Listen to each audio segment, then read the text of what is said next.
D media times में एक बार फिर आपका स्वागत है।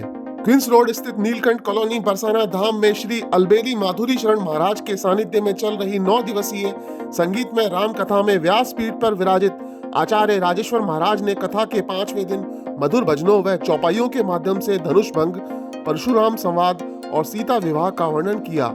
आचार्य श्री ने कहा कि जब भगवान राम ने जनकपुरी की प्रतिज्ञा अनुसार भगवान शिव के धनुष को तोड़ दिया, तब सीता राम के गले में वरमाला डाल दी।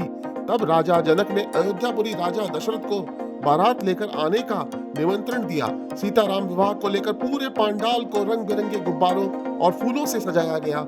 इस दौरान भजनों की धुन पर उपस्थित श्रद्धालुओं ने जमकर बधाई नृत्य किया व राम जान की प्रसंग सुन पूरा पांडाल खुशी से झूम उठा। सरस परिकर के प्रवक्ता प्रवीण बड़े भैया ने बताया कि कथा 9 जनवरी तक प्रतिदिन 1:30 बजे से शाम 5 बजे तक हो रही है। उन्होंने बताया कि कथा का विश्राम प्रभु श्री राम के राज्य अभिषेक की झांकी के साथ होगा।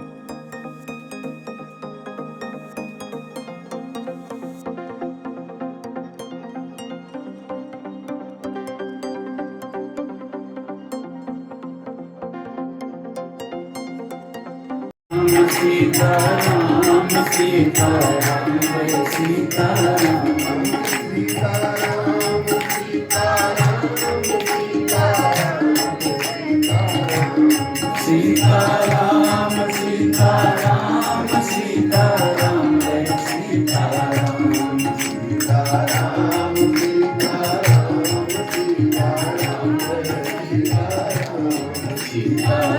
सीताराम सीताराम सीताराम सीताराम जय सीताराम।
बोले महाराज राम जी का उसमें कोई भी दोष नहीं, उन्होंने तो छुआ ही था और छूते ही टूट गया।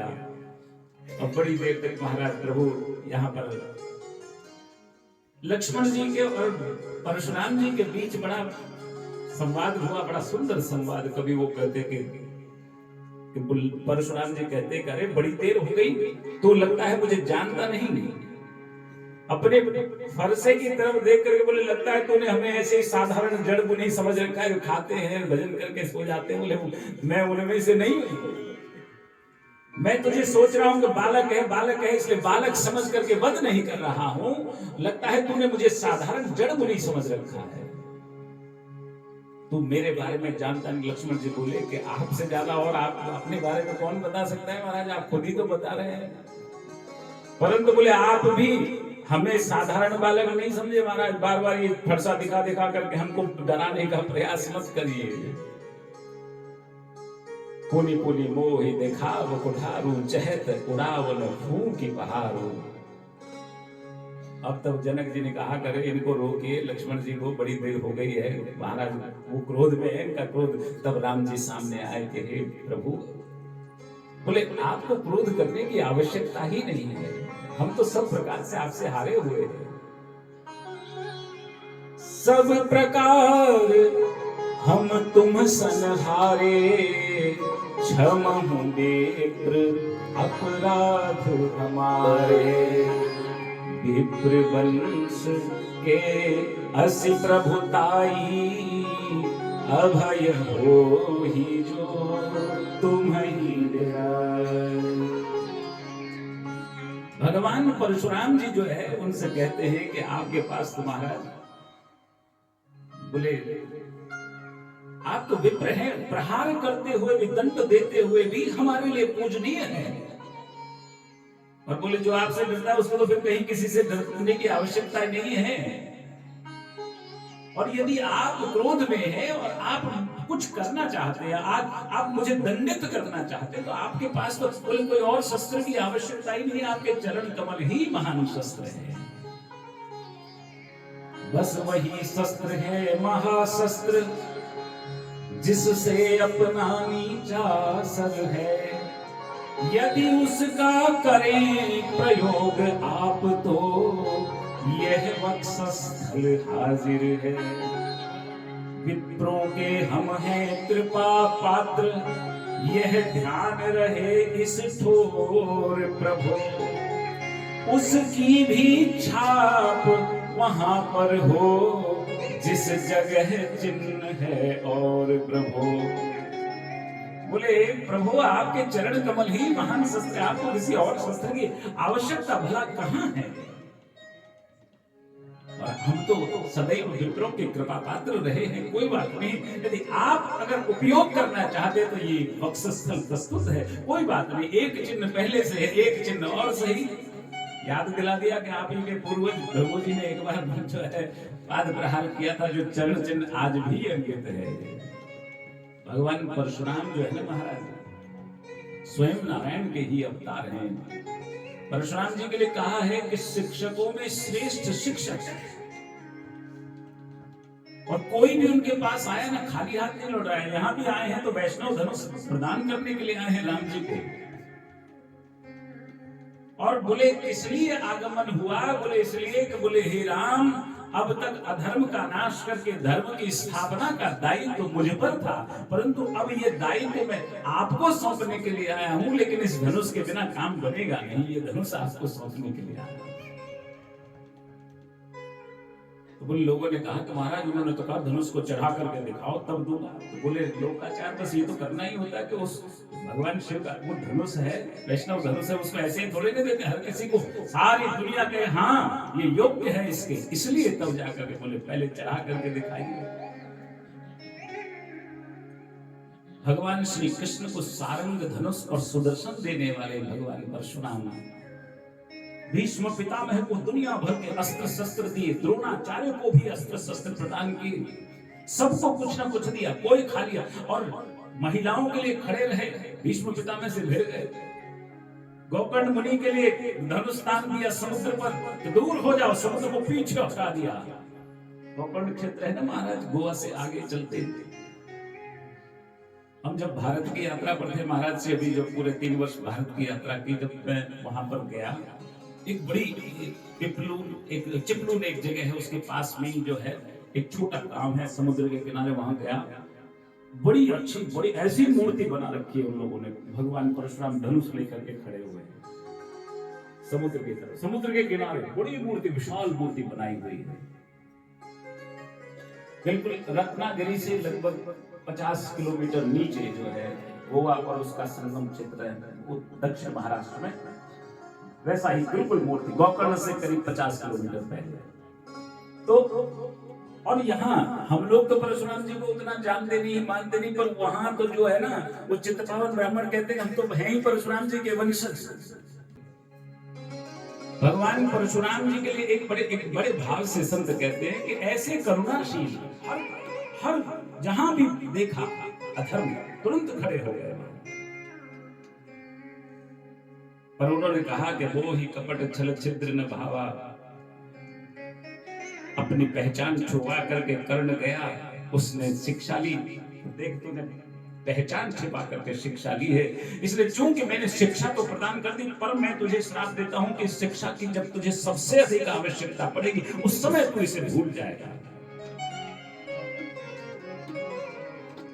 शिक्षकों में श्रेष्ठ शिक्षक, दानियों में श्रेष्ठ दानी, पूरी पृथ्वी जीत करके भी ब्राह्मणों को दान कर दिया। सबको वस्त्र जो भी आया सबको कुछ न कुछ दिया। यहां तक कि जो फरसा, एक प्रसंग आता है महाराज श्री, एक बार चले गए महाराज भगवान महादेव अपने आराध्य देव के दर्शन के लिए, तो गणेश जी ने रोक लिया। अब रोक लिया तो विवाद हो गया। उस विवाद में उनके फरसे से गणेश जी का एक दांत टूट गया महाराज। और दांत टूट गया तो गणेश जी महाराज रुआंस हो गए। माता पार्वती क्रोध में आ गई, तो रुआंस उनको जब देखा तो करुणा से हृदय पर उठा और गणेश जी के पास जाकर के बोले कि हे गणेश, मेरे इस फरसे से आपका दांत टूट गया, जिसके कारण आप इतने व्यथित हैं, परंतु आप व्यथित मत होइए। आज के बाद लोग आपको एक दंत के नाम से जानेंगे, और इतना ही नहीं, ये मेरा सबसे प्रिय अस्त्र परशुराम, जिसके नाम से मेरा नाम परशुराम हो गया, जो मुझे मेरे आराध्य भगवान शिव के द्वारा प्रदान किया गया है, ये अपना सबसे प्रिय अस्त्र मैं आपको सौंपता हूं, आप प्रसन्न हो जाएंगे। लेकर के आ गए हैं तो हम भी जनवा से पहुंच गए। और तब राम जी जो है, लक्ष्मण और मुनि विश्वामित्र सब लोग जनवासे में आए। और फिर इधर तो राम जी महाराज का जो है श्रृंगार हो रहा है दूल्हे के रूप में, और उधर जो है सीता जी का जो है उन्हें सजाया जा रहा है, मंगल गीत गाए जा रहे हैं महाराज।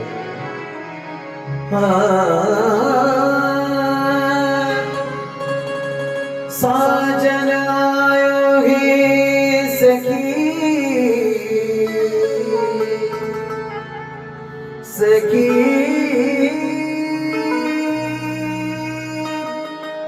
सखी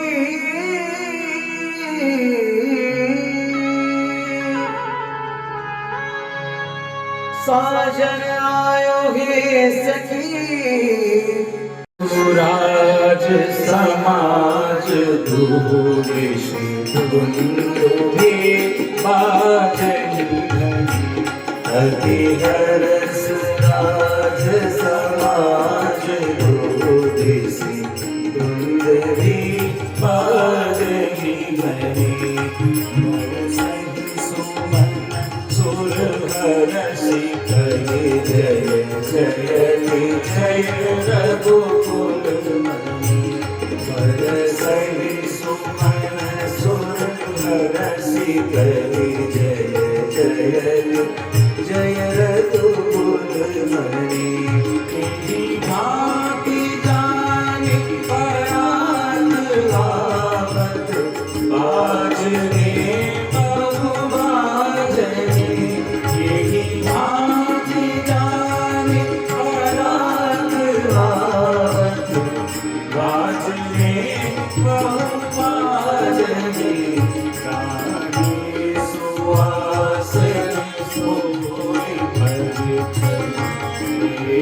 मंगल साजनी रानी सुवासिनी मोली परिचय मंगल साजनी। सारे मंगल के साज सजा करके थालियों में दीपक लेकर के, थाल में जल का पात्र परछन के लिए सब सब मंगल गीत गाती हुई, और द्वार पर जहां तोरण लगा हुआ है उस तोरण द्वार पर बारात के साथ दूल्हे राजा पहुंचे महाराज। और जब दूल्हे राजा वहां पर पहुंचे थे, ऐसी सुंदर मनोहर छवि है प्रभु की, पूछे मत। सीता जी की माता सुनैना सब मंगल सखियों को लेकर के मंगल गीत गाती, परछन का सारा साज सामान सजा करके लेकर के आई द्वार पर। और जब दूल्हे राजा ने तोरण मारा में महाराज, तो जैसे ही तोरण हुआ, पांचों प्रकार के शब्द वहां पर गूंजने लगे, पांचों प्रकार के ध्वनि वहां पर गूंजने लगे। तंत्री, ताल, झांझ, नगारा, तुरही बजने लगे।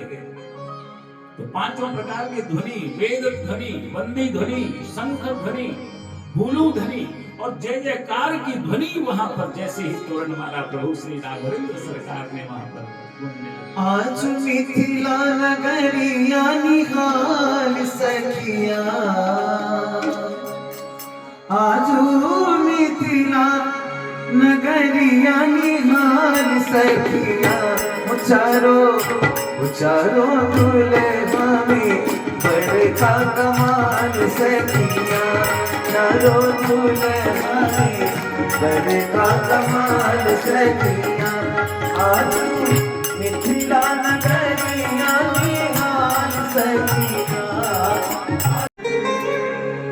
बारात आई महाराज दशरथ सहित जितने भी बराती आए हैं उनका ऐसा स्वागत सत्कार किया महाराज जनक ने,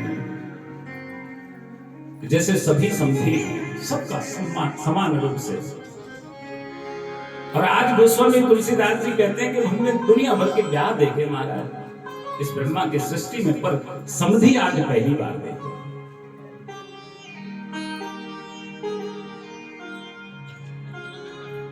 जग बिरंची उपजावा जग ते, देखे सुने ब्याह तब ते, देखे सुने ब्याह तब ते।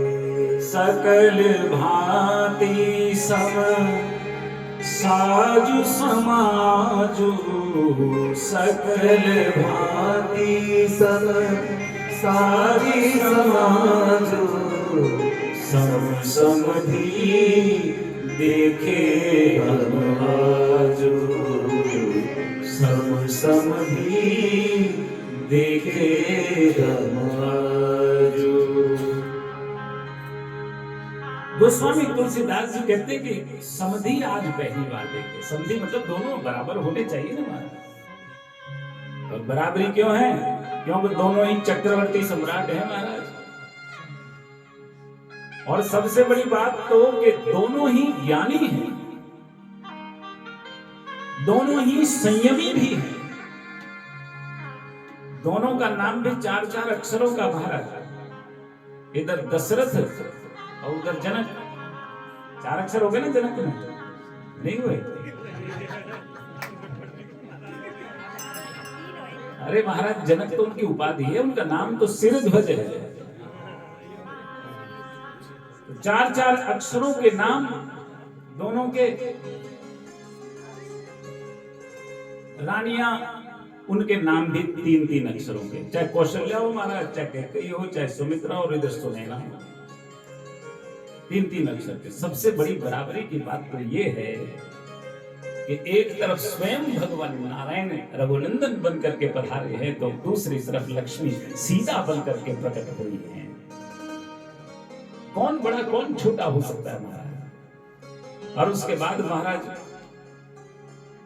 विधियां हुई, जो भी कुल की रीति है उनके यहाँ के विवाह की जो रस्में हैं, देव पूजन, साखोचार मुनि गा रहे हैं।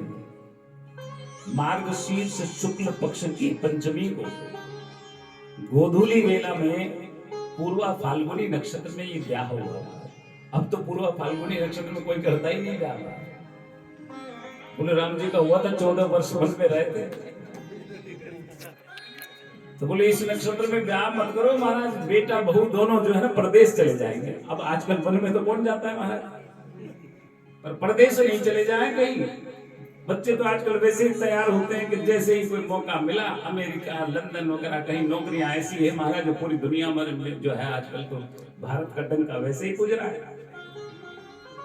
तो बोले इसलिए आजकल पूर्वा फाल्गुनी नक्षत्र में ब्याह नहीं करते। कुछ लोग ऐसे कहते हैं महाराज ज्योतिषी लोग। आज कल सुबह बात कर ली थी एक पंडित जी से, बोले राम जी की कुंडली देखने के बाद लोग ये समझ जाते हैं कि मांगलिक व्यक्ति के साथ गैर मांगलिक का ब्याह हो जाए तो क्या होता है। राम जी भी मांगलिक थे महाराज, और सीता जी मांगलिक नहीं थी, तो 14 वर्ष तक वन वन घूमती रही उनके साथ साथ। इसलिए लोग देखते हैं ना महाराज, मांगलिक है तो जोड़ा मांगलिक ही होना चाहिए ताकि दोनों एक ही पथ पर चले जाएं, फिर कोई दिक्कत नहीं आती महाराज। राम जी महाराज का इधर ब्याह हुआ महाराज। कुंवरी कुंवरी कल भावरी देखी, नयन लाभ सब सादर लेही। नयन लाभ सब सावर ले जाई न बरनी मनोहर जोरी जाई न बरनी मनोहर जोरी जो उपमा कछु कहो सो थोड़ी जो उपमा कछु कहो सो थोड़ी। और प्रभु श्री राम के साथ खड़ी सीता जी की सुंदरता ऐसी है कि गोस्वामी जी कहते हैं मेरी बुद्धि छोटी है, सुंदरता ज्यादा है। सियार भूवर जी के संग परने लगे हरे हरे परने लगे हरे का सियार भूवर जी के संग परने लगे हरे हरे परने लगे हरे हरे परने लगे भावरिका सियार भूवर जी के संग।